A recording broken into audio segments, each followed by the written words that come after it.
안녕하세요. 오늘 저희가 함께 살펴볼 자료는 인광선 자자의 빌딩 투자 리셋, 이 책의 발췌본입니다.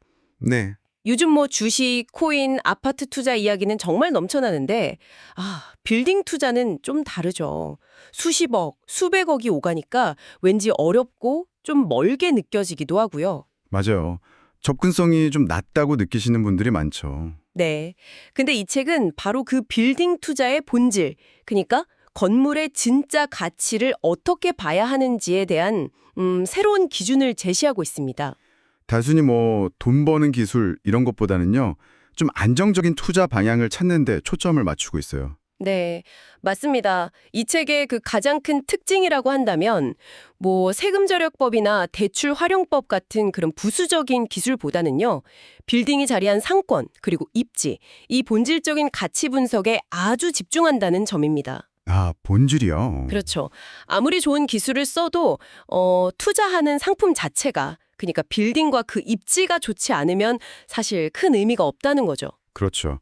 결국에는 기본으로 돌아가자, 이런 이야기네요. 네, 맞습니다. 빌딩이라는 정말 큰 돈이 들어가는 투자니까요. 건물이 가진 진짜 힘이 뭔지, 또 주변 상권 속에서 내 건물이 어떤 역할을 할 수 있는지 이걸 파악하는 게 가장 중요하다. 이런 점을 강조하는 것 같습니다. 네, 그럼 오늘 이 책의 핵심 내용을 통해서 빌딩 시장을 바라보는 시각 함께 점검해보는 시간 갖겠습니다. 여러분도 이 시간을 통해 좀 새로운 통찰을 얻어가시면 좋겠습니다. 자, 먼저 책에서는요, 이 빌딩 투자가 아파트 투자와는 접근 방식부터가 완전히 다르다. 이렇게 지적을 합니다. 보통 꼬마 빌딩 투자하면 낡은 건물을 사서 아주 멋지게 리모델링하는 그런 그림을 떠올리기 쉬운데 이 책은 그게 핵심이 아니라고 말하죠. 네, 그렇습니다. 건물의 화려한 외관이라, 뭐랄까, 멋진 인테리어, 이런 것보다 훨씬 중요한 것이 바로 토지 자체의 가치, 그리고 그 토지가 만들어낼 수 있는 절대 면적의 크기라고 강조를 하거든요. 절대 면적의 크기요? 네, 특히 임차인이 실제로 사용할 수 있는 전용 면적이 중요합니다. 예를 들어서 사무실 임차인을 찾는다고 가정을 해볼게요. 네네. 그러면 그들은 필요로 하는 최소한의 면적이라는 게 있잖아요. 그렇죠. 책에 따르면 보통 전용 30평 내외, 그러니까 직원 한 10명 규모, 이 정도가 소형 사무실의 기준인데 이 정도 면적을 확보하려면 대지가 최소 75평은 되어야 한다는 거죠. 대지가 75평? 네, 그리고 전용 50평에서 70평 정도, 직원 20명 이상이나 병원급 정도 되면 대지가 100평 이상 필요하고요. 당연히 전용 100평 이상 대형 면적은 더 큰 대지가 필요하겠죠. 자, 이 부분 좀 더 자세히 들여다볼까요?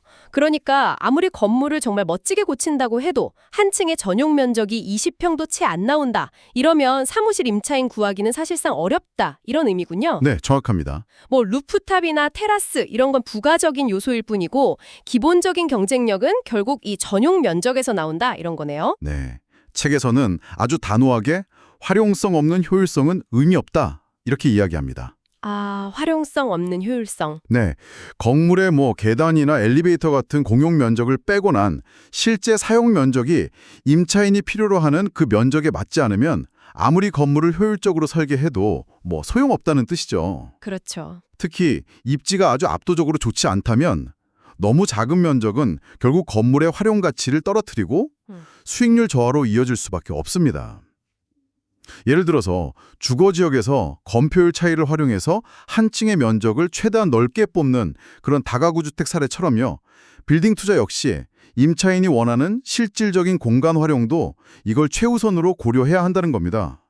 그렇군요. 1층 상가의 가치에 대한 통념도 좀 과감히 깨뜨리는 것 같아요. 1층이 무너지고 있다 이런 표현까지 쓰던데요. 네, 과거에는 1층 월세 수입이 정말 건물 전체 수입의 거의 절반 가까이 될 정도로 중요했다고 들었는데 이제는 상황이 좀 달라졌다는 거군요. 네, 큰 변화가 있다는 분석입니다. 아무래도 온라인 쇼핑이 워낙 발달하고 소비 패턴 자체가 변하면서요.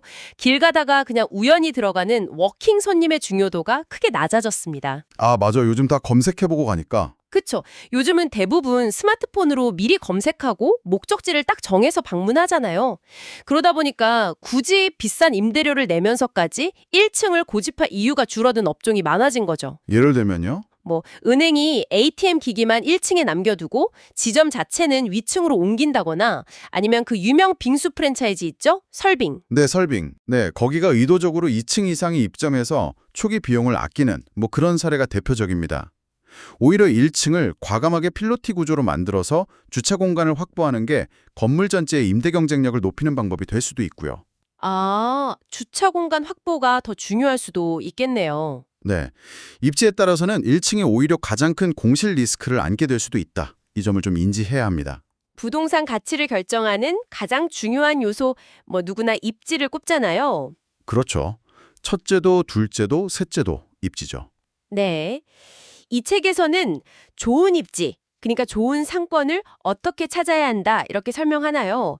단순히 뭐 지하철역 가깝다, 유동인구 많다, 이것만으로는 좀 부족하다고 하던데요. 네, 핵심은요, 실제 소비가 일어나는 입지를 찾는 데 있습니다. 실제 소비. 네, 유동인구가 아무리 많아도 뭐 사람들이 그냥 지나쳐가기만 하는 곳이라면 상권으로서의 의미는 좀 약하다는 거죠. 사람들이 지갑을 여는 곳, 즉 실질적인 소비력에 집중되는 곳을 파악해야 합니다. 아하. 이를 위해서 책에서는 그 실거래가 앱, 뭐 디스코나 밸류맵 같은 거 있잖아요. 네, 저도 가끔 봅니다. 네, 그걸 활용하되 건물의 총 가격이 아니라 토지의 평단가, 그러니까 토지 3.3제곱미터당 가격이죠. 이걸 비교 분석하는 방법을 강조합니다. 아, 총액이 아니라 평당가. 건대입구역 사례가 아주 흥미로웠어요. 대로변 상업지역에 있는 1,000억 원짜리 빌딩하고 안쪽 골목 2종 주거지역에 있는 40억 원짜리 빌딩. 총액만 보면 뭐 비교가 안 될 것 같은데 평당가로 비교하니까 결과가 완전히 달랐죠? 네, 그렇습니다. 그 1,000억 원짜리 대로변 건물은 토지 평당가가 한 6,600만 원 수준이었는데요. 그보다 1년 이상 먼저 거래된 안쪽 골목에 40억 원짜리 건물이 평당 8천만 원대는 오히려 더 높았습니다. 와, 정말요? 네, 용도 지역이나 건물의 규모가 아니라 실제 젊은이들이 모여서 활발하게 소비하는 그 메인 골목의 토지 가치가 더 높게 평가된 거죠. 아, 그렇군요. 홍대입구역 사례도 마찬가지입니다. 비슷한 평당가 약 1억 1천만 원 정도라도 건물이 새 것인지 아니면 접한 도로의 폭이 넓은지 이런 세부적인 조건에 따라서 실제 가치는 달라질 수 있다는 걸 보여줍니다. 그러니까 단순히 큰 길 옆이라고 무조건 좋은 게 아니라는 겁니다. 여기서 정말 흥미로운 분석이 나오는데요. 평당가 비교 외에 책에서 제시하는 아주 독특한 상권 분석 도구가 바로 간판 읽기예요. 단순히 간판 수가 많다고 좋은 상권이 아니라고요? 맞습니다. 특히 3층 이상에 어떤 간판이 붙어 있는지 이걸 좀 유심히 보라고 조언합니다. 3층 이상이요? 왜죠? 소비력이 왕성한 진짜 핵심 상권은요. 3층, 4층, 심지어 그 위층까지도 식당, 주점, 카페, 뭐 보드게임방 같은 상업시설 간판들이 아주 빽빽하게 들어차 있다는 겁니다. 아하. 그러다가 어느 순간부터 이런 간판들이 좀 사라지고 학원이나 고시원, 심지어 주택 간판이 보이기 시작한다면 거기가 바로 상권의 핵심의 에너지가 약해지는 경계선일 가능성이 높다는 거죠. 건대입구역이나 교대역 주변을 예로 들면서 고시원 간판이 보이는 지점부터는 상권의 힘이 좀 한풀 꺾이는 경향이 있다고 설명합니다. 와, 재밌네요. 간판의 종류 자체도 중요한 단서가 된다고요. 특정 업종 간판들이 이렇게 모여있는 모습에서 상권의 성격을 읽을 수 있다고요? 네. 예를 들어서 어떤 골목에 1차로 갈 만한 식당 간판들이 쭉 이어지다가 자연스럽게 2차로 갈 만한 주점이나 노래방 간판들이 밀집되어 나타난다. 그러면 그 골목의 주된 소비 패턴이나 시간대별 임차 수요를 좀 짐작할 수 있죠. 네. 학원가나 병원가 역시 관련 업종 간판들이 이렇게 군집을 이루는 특징이 있고요. 반대로 대로변인데도 뭐 철물점이나 페인트 가게 같은 간판이 보인다. 그러면 그곳은 상권의 좀 외곽이거나 임대료가 상대적으로 매우 낮은 지역일 수 있다는 신호로 해석할 수 있습니다. 이렇게 간판만 잘 읽어도 그 상권의 활력이나 특징을 어느 정도 파악할 수 있다는 주장입니다. 아, 간판이 정말 많은 정보를 담고 있군요. 그렇죠? 이런 분석들을 토대로 상권을 좀 더 체계적으로 분류해 볼 수도 있습니다. 책에서는 몇 가지 유형을 제시하는데요. 어떤 유형들이 있나요? 먼저 유명 상권하고 골목 상권 또는 뭐 지역 상권이라고 부를 수도 있겠네요. 이렇게 나눌 수 있습니다. 유명 상권은 사람들이 일부러 시간과 돈을 들여서 찾아가는 곳, 예를 들면 강남역이나 홍대 같은 곳이고요. 네. 골목 상권은 주로 배후 주거 인구나 그 지역을 지나는 사람들을 기반으로 형성된 곳이죠. 또 중심 상권하고 날개 상권으로도 구분합니다. 중심과 날개요? 네, 잠실 세내역, 예전 신천역이죠. 그 상권을 예로 들면 대로변에는 대형 프랜차이즈나 병원들이 있고 그 뒤편에 가장 활발한 메인 먹자 골목, 이게 중심 상권이고요. 주택가와 만나는 지점, 여기가 날개 상권인데 여기에는 주로 개인 가게나 중소형 프랜차이즈들이 자리 잡습니다. 이 중심과 날개 사이의 미묘한 분위기 변화를 감지하는 게 중요합니다. 흥미롭네요. 다음으로 서부 상권이라는 게 있는데요. 유명 상권과는 조금 떨어져 있으면서 자체적인 매력으로 사람들을 끄는 곳입니다.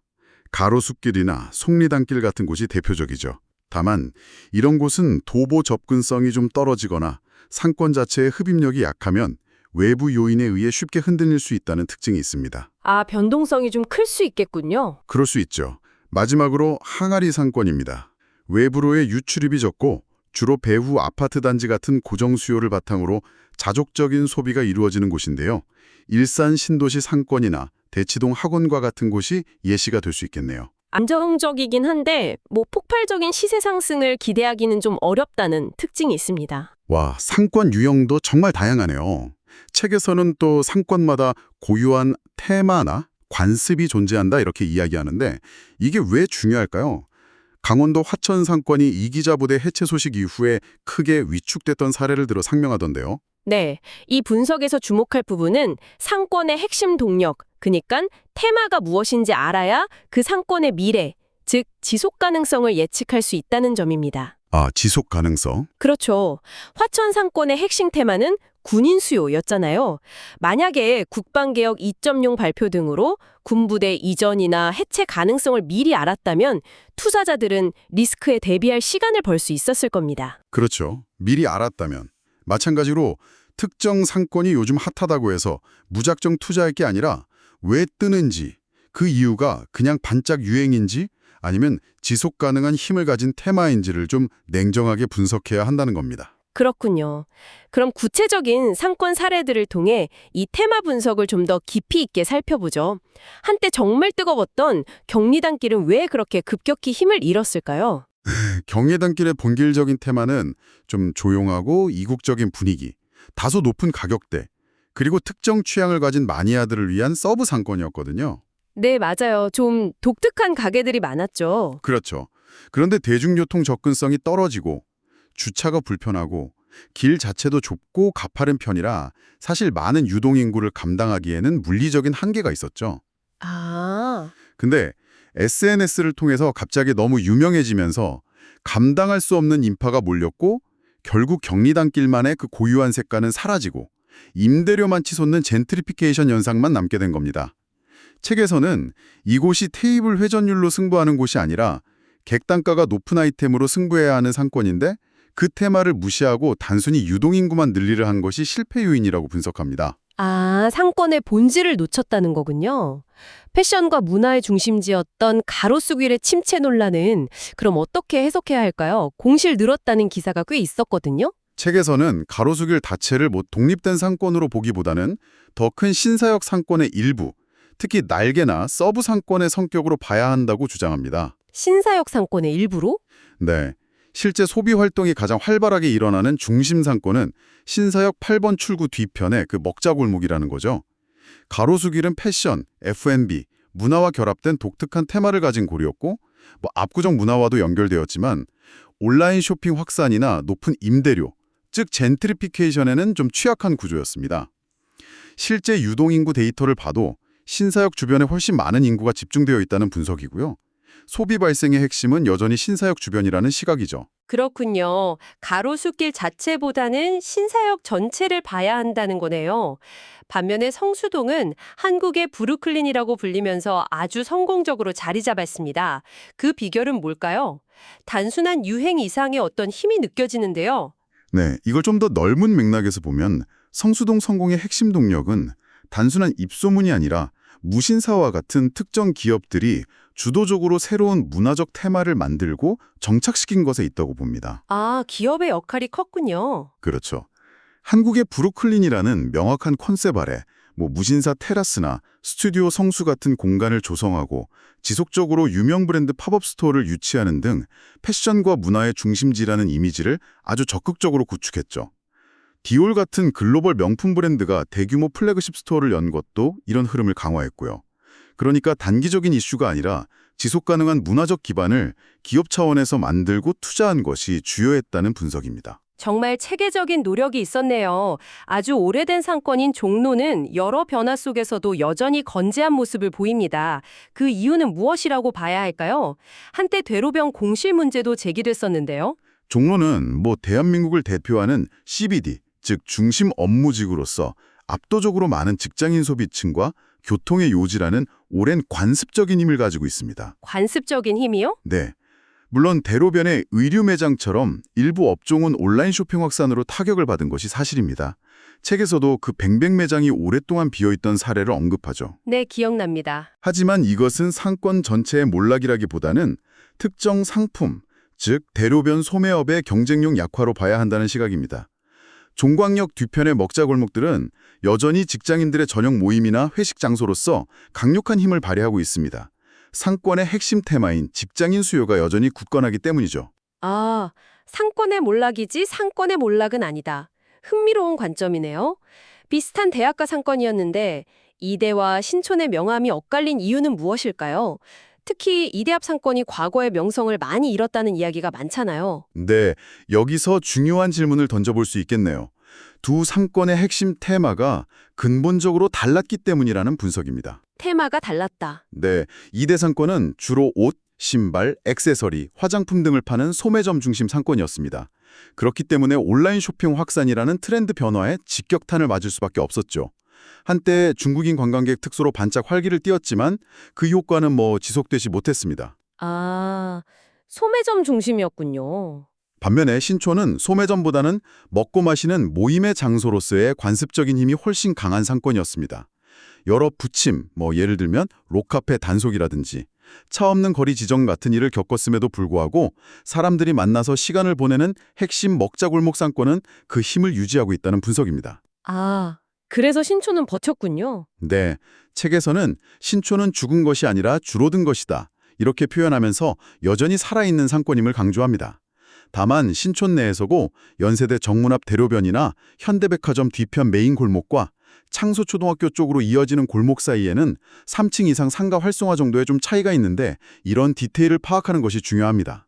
그렇다면 압구정은 왜 영원할 것이라는 평가까지 받을 정도로 강력한 상권으로 여겨질까요? 압구정은요, 강남의 부유한 고급 주거지를 탄탄한 배후 수요로 두고 있으면서 동시에 새로운 트렌드와 문화를 끊임없이 흡수하고 오히려 선도하는 능력을 가졌기 때문입니다. 문화를 선도하는 능력이요? 네. 1990년대 소위 오렌지족 문화의 발상지였고 이후 갤러리아 백화점과 청담동 명품거리로 이어지는 소비 문화를 주도했으며 최근에는 루이비통이나 젠틀몬스터의 하우스 도산 같은 대형 플래그십 스토어와 팝업 스토어를 유치하면서 여전히 트렌드의 최전선에 있죠. 네, 그렇죠. 특히 도산공원 앞 메종 에르메스 등이 위치한 리버사이드 길은 청담동과는 또 다른 고급 상권의 축을 형성하고 있습니다. 책에서는 심지어 송수동이 주도하던 팝업 스토어 트렌드마저 다시 압구정으로 넘어올 수 있다고 전망할 정도입니다. 지역 자체가 가진 압도적인 자산력과 문화 흡수력이 그 핵심 동력이라고 분석합니다. 와, 정말 대단하네요. 반대로 최근 몇 년 사이에 레트로한 분위기로 주목받고 유명 연예인이 투자했다는 소식까지 들렸던 송정동에 대해서는 투자를 좀 경계해야 한다는 시각을 제시하는데요. 그 이유는 뭔가요? 네, 송수동은 조용한 주택가 분위기하고 성수동과 가깝다는 점이 부각되긴 하지만 책에서는 실질적인 소비력이 창출되기 어려운 구조적인 한계가 있다고 지적합니다. 구조적인 한계요? 네, 대중교통 접근성이 떨어지고 주차 공간이 부족하며 골목길이 매우 좁아서 상권이 확장되기가 어렵다는 분석이죠. 일부 핫플레이스로 소개되기도 했지만 막상 가보면 유명 프랜차이즈 간판은 거의 찾아볼 수 없고 상업시설들이 좀 드문드문 떨어져 있어서 상권으로서의 연속성이 부족하다는 겁니다. 이게 낮은 소비력을 방증하는 것일 수 있습니다. 또한 건물들의 총 매매 가격이 낮아 보이는 것은 단순히 대지 면적이 작기 때문일 뿐 토지 평단가로 따져보면 결코 저렴하지 않다는 점도 짚어줍니다. 주변 지역과 연결성이 떨어지는 섬과 같은 입지 특성상 투자처로서는 매우 신중한 접근이 필요하다는 의견입니다. 아, 겉모습만 보고 판단하면 안 되겠군요. 그렇다면 이 모든 분석을 통해 우리가 얻을 수 있는 흔들리지 않는 빌딩 투자의 원칙은 무엇일까요? 책에서 강조하는 핵심 내용들을 좀 정리해 주시면 좋겠습니다. 네, 책 전반에 걸쳐서 반복적으로 강조되는 몇 가지 핵심 원칙들을 꼽아볼 수 있습니다. 네? 첫째, 관습의 힘을 읽어야 합니다. 약속 장소처럼 특별한 이유 없이도 오랫동안 사람들이 자연스럽게 모여드는 관습적인 힘이 있는 입지를 찾아야 합니다. 반짝드는 SNS 트렌드는 금방 다른 곳으로 옮겨가지만 오랜 시간 형성된 사람들의 습관, 즉 관습은 쉽게 변하지 않거든요. 관습의 힘, 중요하네요. 둘째, 고소득 주거지의 힘을 주목해야 합니다. 설해마을이나 반포 3호 가던 사거리처럼 아주 유명한 상권은 아닐지라도 고소득층 주거가 탄탄하게 받쳐주는 상권은 규모는 작아도 매우 안정적인 소비력을 가집니다.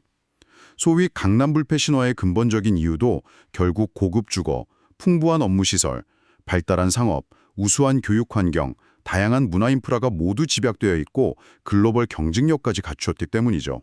그렇군요. 셋째, 철저히 임차인 중심으로 생각해야 합니다. 건물주의 진짜 고객은 결국 건물을 빌려 쓰는 임차인입니다. 임차인이 그 자리에서 장사를 해서 돈을 벌 수 있는 입지인지, 그들이 필요로 하는 면적과 구조를 제공할 수 있는지를 가장 먼저 그리고 가장 중요하게 고려해야 합니다. 단순히 역삼동이라는 이름값만 믿을 것이 아니라 그 위치에 실제로 어떤 업종의 임차 수요가 있는지 현실적으로 파악해야 한다는 겁니다. 아, 임차인 관점. 네. 넷째, 데이터를 기반으로 현실을 직시해야 합니다. 실거래가, 특히 평단가죠. 그리고 간판의 종류와 밀집도, 공실률 같은 객관적인 데이터를 통해 상권을 냉정하게 분석해야 합니다.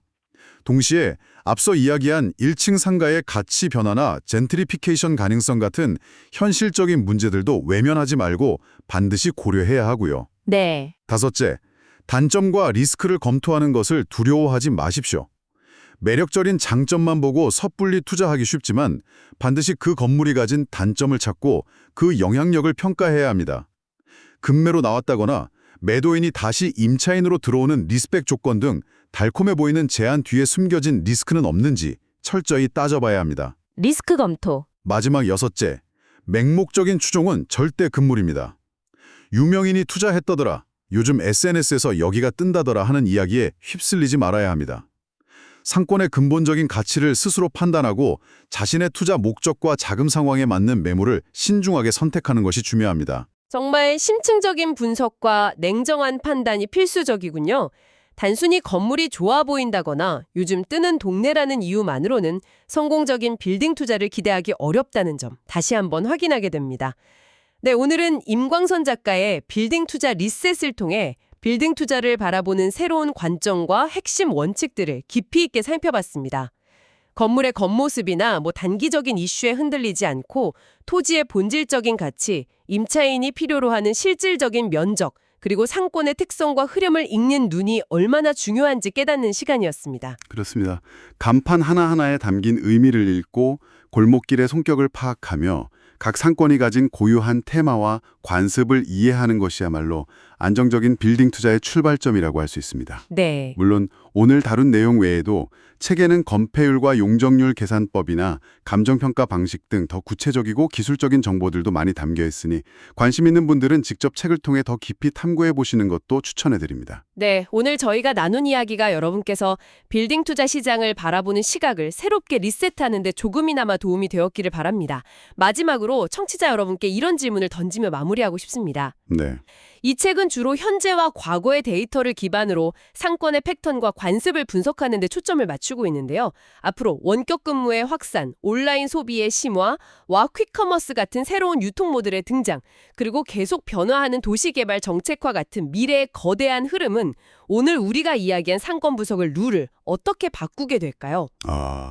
흥미로운 질문이네요. 어쩌면 미래의 빌딩 가치를 예측하기 위해 우리는 지금과는 전혀 다른 새로운 형태의 간판을 읽어야 할지도 모릅니다. 과연 그 새로운 간판은 무엇일지 한번 생각해 보시면 좋겠습니다.